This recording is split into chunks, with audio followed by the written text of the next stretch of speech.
Upgrades.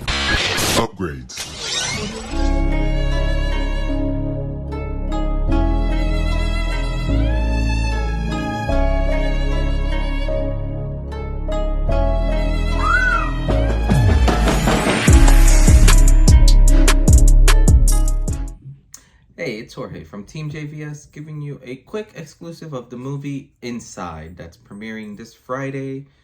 This is a movie that basically is about Willem Dafoe. He's really the only character in this whole movie. The synopsis of it is Nemo, a high-end art thief, is trapped in a New York penthouse after his heist doesn't go as planned. Locked inside with nothing but priceless works of art, he must use all his cunning and inventions to survive. This movie was, for better lack, it was just interesting. It's one of these films that you know, sometimes you go to like an art museum and you see people looking at like a dot on the wall, and yes, it's a dot on the wall, but they'll try making it something more than it is, and they'll sit there for 20 minutes talking about like the strokes or something. Like this is one of those movies that just tried being too artsy. It had an awesome premise, and when you think about kind of like the summary, like the synopsis of the movie, and you think about what it could have been, like this could have been so great. This could have been super, super awesome, but it almost gets lost in its own self. I will say the set design, just being in this massive penthouse is phenomenal.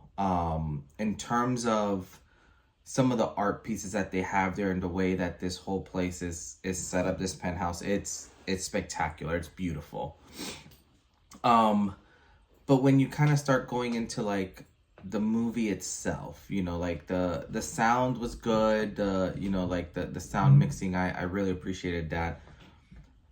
Willem Dafoe, I mean, he did a spectacular job. Like you cannot ask for anything more really out of him. Like he acted his butt off. I think it was just the story itself just kind of it just fell a little bit for me. And it's weird because this movie is not that long. I think it's like an hour and a half long, if that. And it felt really long, which is weird, for a movie that short to feel long. I will say, some of the reoccurring themes that you kind of hear in the movie are kind of nice, and it starts the same way it ends, except obviously things are a little different. But while Nemo, who is this thief, while he's in there, he's encountering all sorts of just crazy hiccups that keep happening over and over again, and how he can try to fix and adjust it. And this is one of those where, like, I think about, like the movie Inside Man with, Denzel Washington, how well that was done.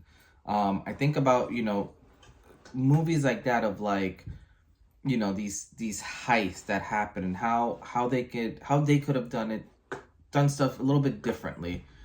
And this one just, like I said, it just fell flat. There was nothing spectacular. Like, the acting was great, but the story wasn't.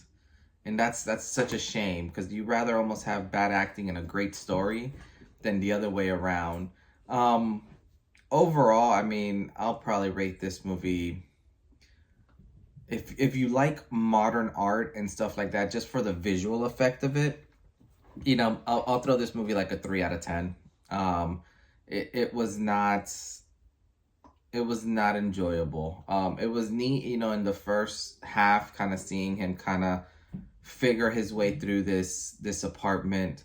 But other than that, yeah, this This was a flop for me, guys. This was not a good one. I think this is the first flop I've gotten in 2023, which isn't bad because it's March, but yeah, this one I was not a fan of. But let me know what you guys think about it. Let me know if you guys go see this. This premieres, or this releases this Friday, the 17th. Let me know what you guys think. It would definitely would be neat to see if I'm wrong and I need to sit through this one again to kind of better understand it. One aspect of the film that I will say that I did enjoy, or that was, you know, kind of cheeky. So when the credits happen, instead of, you know, having the actors' names, they actually put the art pieces and who it's by. So that alone should tell you, you know, where they were putting their emphasis on, because it definitely wasn't the story. But anywho, as always, this is Jorge from TeamJVS, and we'll see you next time. Peace.